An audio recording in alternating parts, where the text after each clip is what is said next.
ஜனநாயகத்தினுடைய குரல் விளைய காவல்துறை திமுகவினுடைய ஏவல் துறையாக மாறி இருக்கின்ற காரணத்தினால அடுத்த ஒரு வாரத்தில் நடக்கக்கூடிய போராட்டம் தமிழ்நாட்டில் இருக்கக்கூடிய 5000க்கும் மேற்பட்ட டாஸ்மாக் கடையில முதலமைச்சர் மு.க. ஸ்டாலின் அவருடைய பிரேம் போட்ட போட்டோவை மகளிர் அணி ஆணி அடிச்சு அதை அங்க ஒட்ட போறாங்க.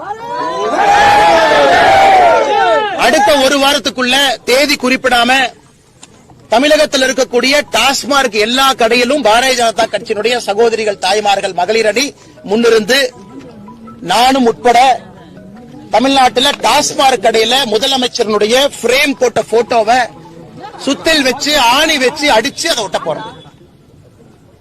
ஏப்ரல் முதல் வாரத்தில் ஒரு நாள் பாரதிய ஜனதா கட்சியினுடைய தலைவர்கள், தொண்டர்கள் டாஸ்மாக் கடையை மூடி பூட்டு போட போறோம்.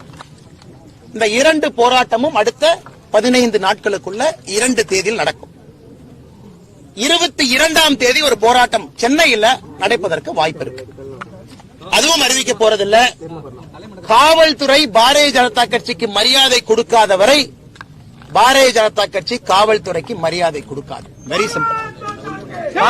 காவல்துறையை பொறுத்த வரைக்கும் யூனிஃபார்ம் போட்டிருக்கிறவங்க ஒரு ஜனநாயகத்தில் எங்களை போன்ற அடக்கமாக, ஒடுக்கமாக ஜனநாயகத்தின் வழியில் வந்திருக்கக்கூடிய ஒரு கட்சி தமிழ்நாட்டில் எங்கேயுமே பஸ் உடைக்கல, யாரையும் தீயை பட்டு கொளுத்தல, நடு ரோட்ல யாரையும் வெட்டி சாய்க்கல. எப்பொழுதும் அறவழி போராட்டம் தான். அறவழி போராட்டத்திற்கு அனுமதி பிறகு நாங்கள் காவல்துறையின் மீது வைத்திருக்கக்கூடிய மரியாதையை, நம்பிக்கையை இழந்திருக்கின்றோம். அடுத்த 2 போராட்டமும் கட்டாயமாக நடக்கும். காவல்துறை முடிஞ்சா எங்களை தடுத்து பார்க்கட்டும். இனி தமிழ்நாட்டில் யூனிஃபார்ம் போட்ட ஒரு போலீஸ்காரங்களுக்கு இன்னையிலிருந்து தூக்கம் இருக்கக்கூடாது. நான் பாரதிய ஜனதா கட்சியினுடைய எல்லா தொண்டர்களுக்கும் இந்த நேரத்தில் நான் சொல்ல விரும்புறேன். நமக்கு மரியாதை கொடுக்காத காவல்துறை இன்னையிலிருந்து தூங்கக்கூடாது. விதவிதமான போராட்டம், ஆர்ப்பாட்டம் தமிழகத்தில் நடந்துகிட்டே இருக்கும். மே 2026 வரை.